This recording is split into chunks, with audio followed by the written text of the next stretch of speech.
Hello everyone. तो आज हम लोग क्लिनिकली सीबीसी देखना सीखेंगे। तो जब भी हम सीबीसी की बात करते हैं तो इसमें हम लोग मेनली 3 काउंट देखते हैं, एचबी, डब्ल्यूबीसी और प्लेटलेट। तो सबसे पहले हम लोग बात कर लेते हैं एचबी की। तो एचबी का नॉर्मल वैल्यू आप सभी को पता ही है 12 to 14 ग्राम होता है, बट ये मेल और फीमेल में वेरी कर जाता है। अगर एचबी का लेवल कम हो जाता है तो उस कंडीशन को हम लोग कहते हैं एनीमिया, और अगर एचबी का लेवल ज़्यादा हो जाता है तो उस कंडीशन को हम लोग कहते हैं पॉलीसाइथेमिया। अब एनीमिया की कंडीशन में हम लोग सीबीसी में सबसे पहले क्या देखते हैं, एमसीवी वैल्यू। एमसीवी वैल्यू मतलब होता है मीन कॉर्पस्कुलम वैल्यू, जो कि 80 to 100 के बीच होती है। इसका मेन काम होता है आरबीसी के साइज़ को बताना। अगर एमसीवी वैल्यू का काउंट कम हो गया है तो उस कंडीशन को हम लोग कहते हैं माइक्रोसाइटिक एनीमिया, जो कि ज़्यादातर हमको आयरन डेफिशिएंसी एनीमिया या थैलेसीमिया की कंडीशन में हम लोग को देखने के लिए मिलती है। फिर अगर एमसीवी के वैल्यू 80 से 100 के बीच में है तो वो कंडीशन कहलाती है नॉर्मोसाइटिक एनीमिया, जो कि सीकेडी या एक्यूट ब्लड लॉस की कंडीशन में हमें देखने के लिए मिलती है।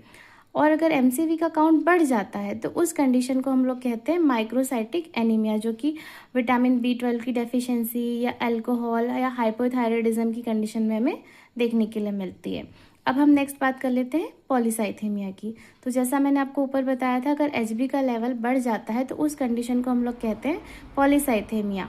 अब हम इसको चेक कैसे करेंगे, इसको चेक करने के लिए हम लोग चेक करते हैं ईपीओ लेवल। ईपीओ लेवल क्या होता है, एरिथ्रोसाइट प्रोटीन।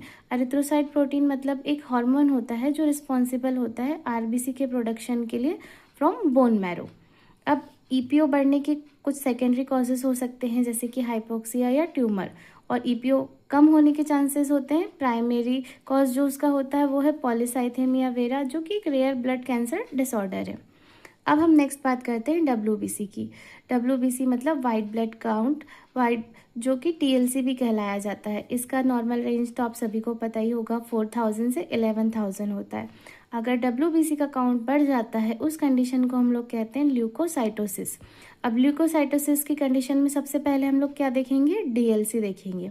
तो डीएलसी में सबसे पहले यदि न्यूट्रोफिल्स का काउंट बढ़ा है, इट मीन्स ये इंडिकेट करता है कि बॉडी में किसी तरीके का बैक्टीरियल इन्फेक्शन है। यदि लिम्फोसाइट्स काउंट बढ़ा है तो ये इंडिकेट करता है कि बॉडी में किसी तरीके का वायरल इन्फेक्शन है, जैसे कि फॉर एग्जांपल टीबी हो गया।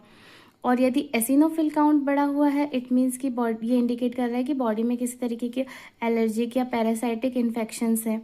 और अगर बेसोफिल बढ़ा हुआ है तो ये इंडिकेट करता है कि ये कोई ल्यूकेमिया की कंडीशन है, मोनोसाइटोसिस है, या कोई रिकवरी फेस है पेशेंट की। और फिर लास्ट आता है ल्यूकोपेनिया। इट मीन्स कि डब्ल्यूबीसी का काउंट कम हो गया।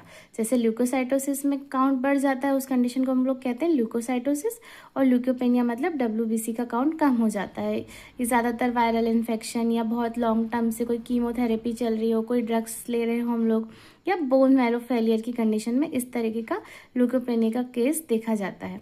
नेक्स्ट आते हैं हम लोग प्लेटलेट काउंट पे। प्लेटलेट काउंट का नॉर्मल वैल्यू सभी को पता ही होगा, 1.5 से 4.5 लाख।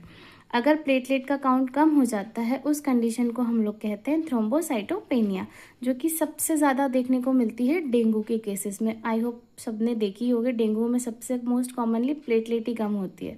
तो thrombocytopenia dengue, ITP, DIC, bone marrow failure, इस तरह की कंडीशन में देखने को मिलता है। फिर नेक्स्ट है, अगर प्लेटलेट का काउंट 20,000 से कम हो जाता है, ये बहुत ही ज़्यादा लाइफ थ्रेटनिंग कंडीशन है। ये ब्लीडिंग के रिस्क को बहुत ज़्यादा बढ़ा देती है। फिर लास्ट है, यदि प्लेटलेट का काउंट बढ़ जाए तो उस कंडीशन को हम लोग कहते हैं थ्रोम्बोसाइटोसिस। तो ये ज़्यादातर कोई इन्फ्लामेशन या आयरन डेफिशिएंसी एनीमिया में देखने के लिए मिलती है। आई होप ये